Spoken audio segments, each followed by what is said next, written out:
All right, the Sunseeker is ready for your adventure. Let's get you started.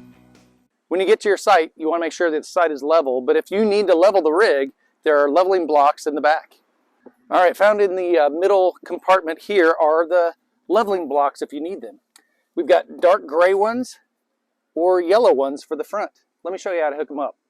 So most commonly, with the forward-leaning slope of this camper, you'll just have your front tires up on a pyramid of leveling blocks. Here's how you build it. You simply take two on the bottom and stack them like Legos. Once they lock into position, you separate those and put them back here, either in the front or in the back of the tire, and drive up. All right, now that you're level at your site, let's go ahead and hook up your utilities. Inside the lower rear compartment, you have your water, your electric, and your sewer. Let's hook you up. All right, in this lower rear passenger compartment, you've got all of your water hookups as well as your what they call a sidewinder, which is really a angled bracket for your sewer tank. And on this driver's side, you have your bag that has the lower compartment for your sewer and all of your electric cords. Inside the bumper is your stinky slinky. All right, at first glance, this water component on the side looks like where you'd hook up your city water connection, but that is not right. This is only for the black tank flush. Do not hook into that. Rather, the water source hookup is in the very back corner of the camper. Using the white potable water hose that's provided, you simply hook this up to the camper first, twisting that until it's nice and tight. And then at the pedestal, hook up your water connection directly to the water source using the adapter before you get to your filter, and turn your water source on.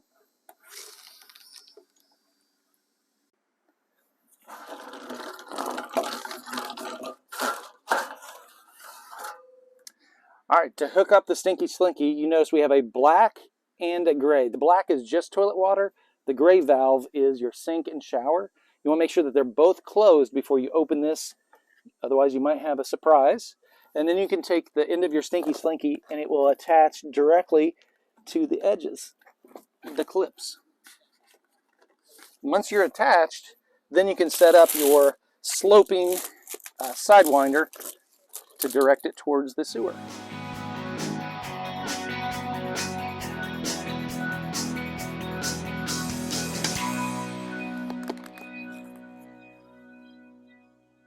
Just in case you need an extension for your Stinky Slinky, on the passenger side, there is also a section of hose that's hidden in the bumper. If you're at a site with full hookups and you have your sewer line hooked up, I would go ahead and open the gray valve and leave it open so that all of the shower water and sink water can drain directly into the sewer. To hook up your electric, you'll notice the plug is plugged into the generator output. Normally during travel, you'll have this plugged in so the generator can provide you power. But if you want to plug into shore power, disconnect that and send it through the bottom hole to the outside. Once you get to the pedestal, find the 30 amp hookup, attach it, and make sure your breakers are on. All right, stepping inside of the coach, there's a couple features right inside the door that you want to look at. First of all, the awning is powered at your hip level here, and that is by pushing this button to extend and to retract, as well as the exterior lights, both above the door and on the awning. One unique feature of this RV is right here on the doorstep, it has a safe that can be used with the gray key to open it up, and you can store all of your valuables. This camper is equipped with a solar panel that will be charging the batteries. You don't need to mess with this at all, just see that it is measuring the battery level, as well as the disconnect button that is located down below. Make sure that is always pointed up, otherwise you won't have 12-volt power to your camper. All right, located above your head as you walk in, the initial switches for your two lights are found over here, your living room light and your kitchen light. All right, once your lights are on in the camper, I'd go ahead and put your slide out in the extended position. However, You can't use the slide unless the vehicle is in the on position and the parking brake depressed.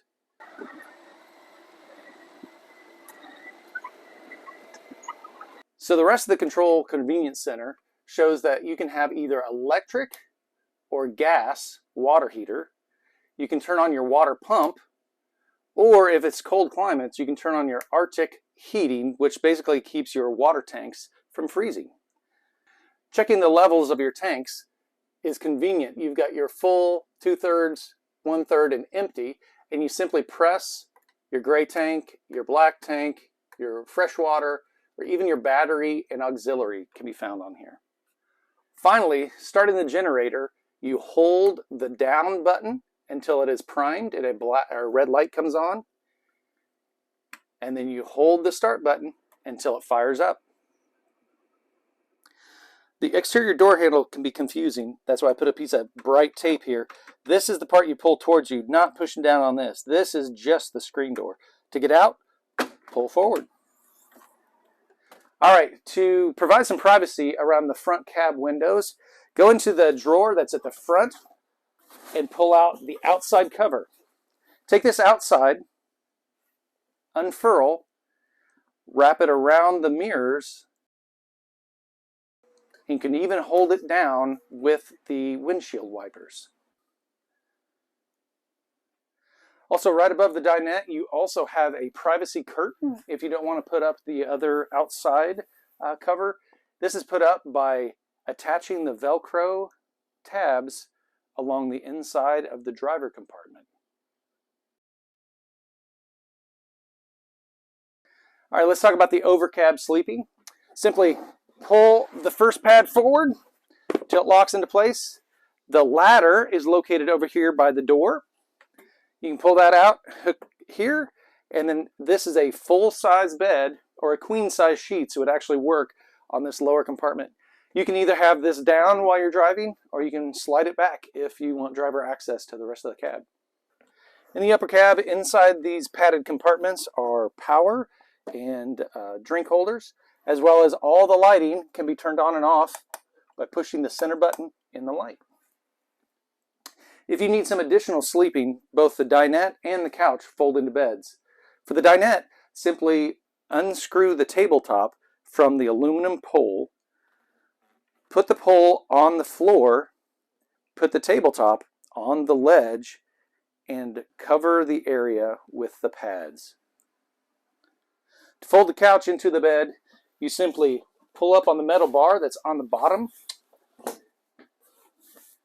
make into your bed.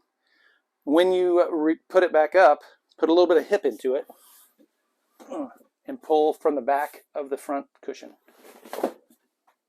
All the cabinets have under cabinet lighting that you simply flip the button to turn on.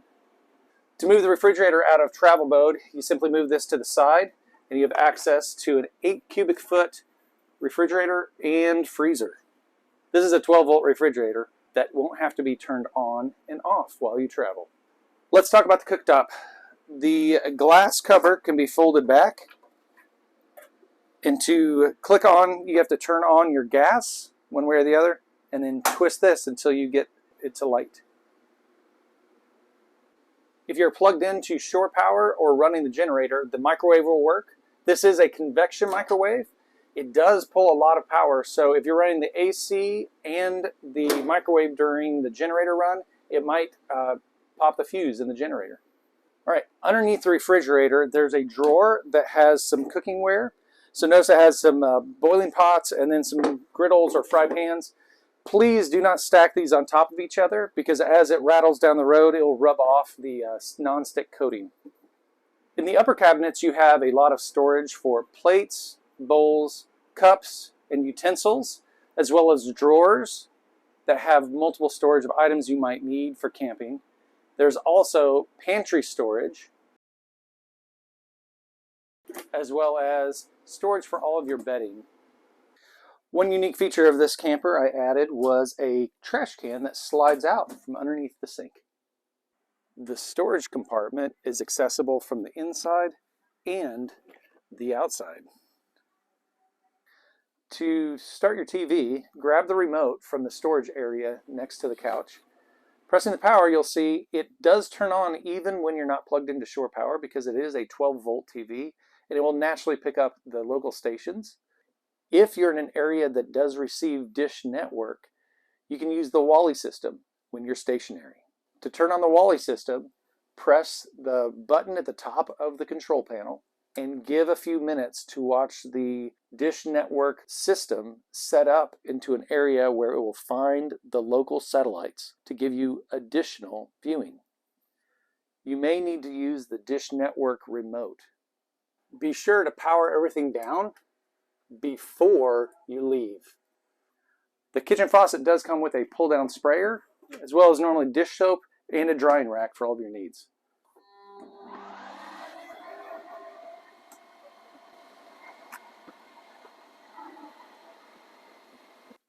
There's additional storage above the bed for all your bedding needs, as well as a large hanging area. And if you need some privacy back here, this does slide closed. The air conditioner is pretty simple. The on and off button is up here at the top. The auto settings should get you set up. It'll go between heat and cool depending on what you need. All right, let's talk about the bathroom next. Inside the bathroom, you've got a foot flush toilet, as well as a sliding Rec Pro shower door, hot cold water, plenty of storage, and there's even a scrub brush for the toilet. The driver area is very comfortable. Not only do you have folding armrests, but your cruise control, your lights, your air conditioning controls, as well as your radio are all at fingertips length. All right, when it's time to leave, just pack up everything in reverse order. So unhook your septic and sewer, unhook your water, put everything back in the storage compartments, plug your electric from the pedestal back into your generator, and bring in all of your slides. I hope you have a great trip. And remember, you're not just renting an RV, you're renting our RV.